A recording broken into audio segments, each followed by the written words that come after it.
ESF-3 Mission Snapshots, the Temporary Emergency Power Mission. The Temporary Emergency Power Mission is a typical ESF-3 mission that USACE can perform in support to FEMA during Stafford Act events. The purpose of the Temporary Emergency Power Mission is to provide state and local officials, tribal nations, and U.S. territories broad support for their unmet temporary emergency power needs. This support ranges from technical expertise and assistance through complete management of an emergency power mission, including the procurement, installation, operation, and maintenance of generators. USACE can provide technical assistance during or after an event for inspections, troubleshooting, guidance, and recommendations, including assessing emergency power requirements at facilities, assessing conditions and capabilities of existing emergency power generation equipment, repairing emergency power generation equipment, performing safety inspections and assessing damage to electrical distribution systems and equipment, and conducting all hazards emergency power planning. Then there's the Full Direct Federal Assistance, or DFA, Temporary Emergency Power Mission.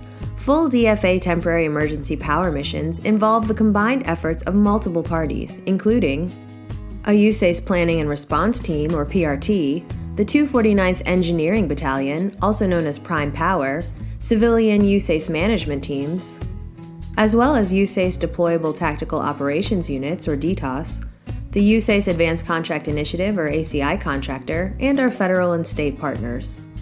It definitely takes a village to execute a full DFA Temporary Emergency Power Mission. DFA Temporary Power Missions may include all of the technical assistance capabilities described earlier, but DFA Temporary Power Missions may also include additional USACE resources and assistance.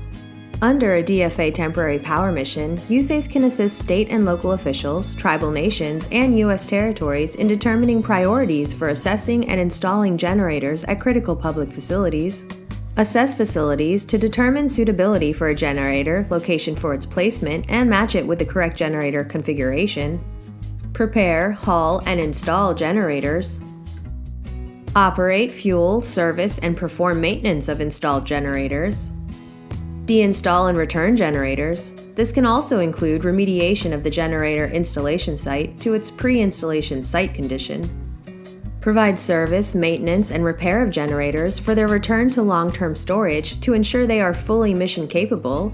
This may also include load testing. And finally, replenishing any bill of materials used during the execution of the mission.